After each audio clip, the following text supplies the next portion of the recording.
بسم اللہ الرحمن الرحیم۔ دنیا میں رہنے والے تمام دوستوں کو قاسم کربلائی کا سلام۔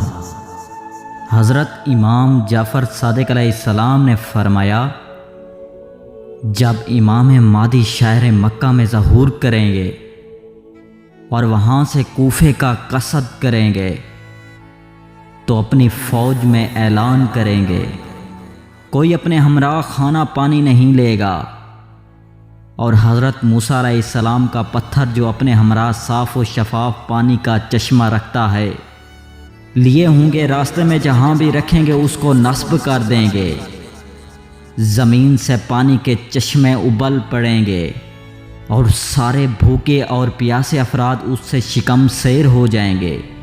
پھر جب نجف پہنچ جائے گے وہاں اس پتھر کو نصب کرنے سے ہمیشہ کے لیے پانی اور دودھ ابلتا رہے گا جو بھوکے پیاسوں کو سیراب کرے گا۔ تو دوستو، یہ ہے پانی کا ابلنا اور غذا حاصل کرنا۔